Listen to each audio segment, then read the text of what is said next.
Olá, amigo, que bom ter você aí, que bom ter vocês aí. Seja muito bem-vindo a mais um Direto com a Palavra. Estamos correndo sobre Provérbios, hoje capítulo 17, continuando no verso 25 e finalizando aí no verso 28. O filho insensato é tristeza para o pai. O filho tolo, o filho desobediente, certamente chega a adoecer os ossos, né? Traz amargura ao coração, faz com que a preocupação seja algo constante, né? No coração, na mente do pai, e isso entristece, isso adoece, né? E é amargura para quem o deu à luz, para quem a deu à luz. É amargura para a mãe, né?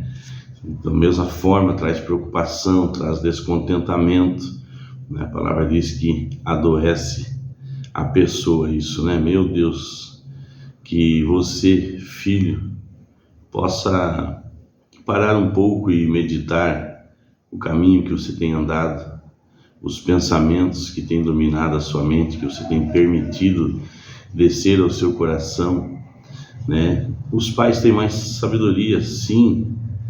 Mas é quadrado, é antigo, isso era para aquela época. Não, o pecado naquela época, o que era pecado naquela época é pecado hoje. O que desagradava o coração de Deus naquela época desagrada o coração de Deus hoje. A instrução de Deus para aquela época é a mesma instrução para hoje. A educação, o ser gentil daquela época é a mesma, é o mesmo ser gentil, é o mesmo ser educado de hoje. Então, os princípios não mudaram, os princípios são os mesmos. Pode ter ficado mais moderno, pode ser que na época dos seus pais não havia computador ainda, né? Não havia celular, mas a educação, os princípios, esses são eternos, né? Rei da Glória, não é bom punir ao justo, é contra todo o direito ferir ao príncipe. Quem retém as palavras possui o conhecimento. Muitas vezes eu já passei por situação de alguém ficar calado por um tempo, ficar calado numa reunião, num ajuntamento, e eu pensar, poxa, por que essa pessoa não se expressou? Por que ela não falou, né? Mas com o tempo nós vamos ganhando sabedoria, se a buscarmos, se abrirmos o nosso coração para isso.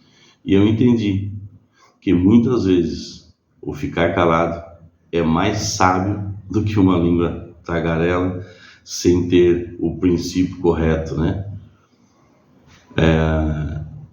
O sereno de espírito é homem de inteligência, né? Será afoito, será atacado, como se fala, né? Não, é sereno. O sereno de espírito é homem de inteligência. Olha isso, até o estulto, outra versão fala, até o tolo, quando se cala, é tido por sábio. E o que cerra os lábios por sábio. O estulto, quando se cala, é tido por sábio, e o que cerra os lábios também por sábio. Ouvir é ouro, falar é prata, né? Por isso que nós temos uma boca e dois ouvidos, ouvir mais e falar menos.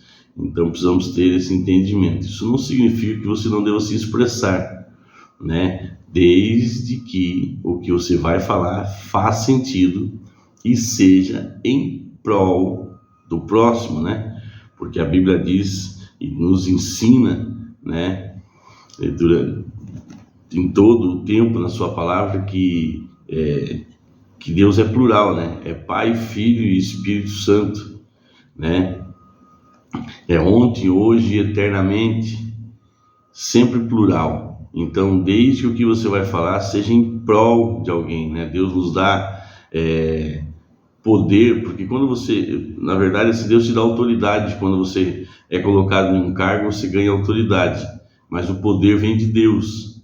E esse poder que você recebe de Deus para executar as funções desse cargo é para exercer poder em favor de pessoas. Discorremos isso na ministração de sábado, e não sobre pessoas. Então você necessita falar, mas falar com sabedoria, né? Agora, se o que você vai falar não é sábio, não é condizente, não é para arrumar e sim colocar mais lenha na fogueira, vamos dizer assim, então se você ficar calado, você se passará por um homem muito sábio, né? E todo o tempo que nós estamos buscando a face de Deus, nós estamos falando direto com a sabedoria, porque Deus é a própria sabedoria, né? Todo o tempo que nós estamos falando com Deus, nós estamos buscando amor, porque Deus é o próprio amor, né? A palavra diz em 1 Coríntios capítulo 13, se eu não estou enganado, 1 Coríntios, vamos achar aqui, se eu não estou enganado, fala sobre o amor e o dom supremo, né? Assim, deixa eu ver a parte aqui, ó, a partir do capítulo 4, fala assim: o amor é paciente. Vamos trocar isso aqui, então, se Deus é amor, vamos trocar por Deus aqui, ó. Deus é paciente, Deus é benigno, Deus não arde em ciúmes, Deus não se ufana, Deus não se ensoberbece, não se conduz inconveniente, não procura os seus interesses, não se exaspera, não se ressente do mal, não se alegra com a injustiça, mas se regozija com a verdade. Tudo sofre, tudo crê, tudo espera e tudo suporta. Deus jamais deixa de existir, mas havendo profecia desaparecerão, havendo as línguas cessarão, havendo ciência passará, porque em parte conhecemos e em parte profetizamos. Quando, porém, vier o que é perfeito, então o que está em parte será aniquilado.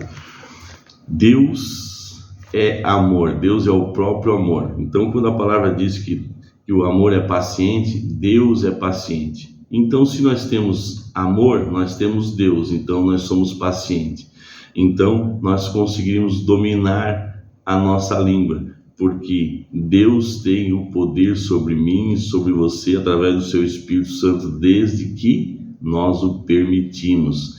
Todas essas características do amor de Deus vão fluir em nós e através de nós. Então, nós vamos nos regozijar não por termos o domínio sobre nós como filhos, né? Falamos aqui sobre filhos que desrespeitam os pais, que traz enfermidade até por um filho desobediente, um filho tolo, e falamos aqui sobre liderança também. Então, quando o amor é colocado em prática, quando Deus é permitido que Ele seja Deus através das nossas vidas, as coisas vão se alinhando e nós sentimos regozijo em fazer pelo próximo. Um filho que é desobediente, quando ele entende que ele tem muito mais benefício sendo obediente, ele começa a ter regozijo na obediência também. Então, vamos obedecer ao Pai físico, à Mãe, o Pai celestial, porque toda a obediência só produz bons frutos,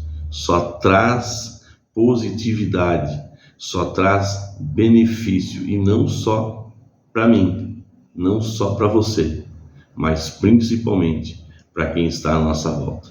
Amém, amados? Louvado seja Deus. Vamos orar? Senhor, nosso Deus e Pai, obrigado pela Tua palavra, meu Deus, obrigado por Tu ser o amor, porque através disso, Senhor, Tu entregou a Sua vida à cruz do Calvário, e antes disso, entregou o livre-arbítrio nas nossas mãos para provar que nos ama, correndo o risco de ser rejeitado. Tu entregasse a nós o Teu livre-arbítrio, e nós entregamos novamente a Ti, por prova de amor, para que o Teu Espírito Santo nos conduza por toda a Tua verdade, por toda a Tua vontade. Esse é o desejo do meu coração, e espero que seja o desejo do coração dessa pessoa que está aqui em espírito do outro lado da telinha também, buscando a Tua face. Em nome de Jesus é o que eu te peço e te agradeço. Amém. Abraço, meus amigos, e abraço aí aos nossos amiguinhos.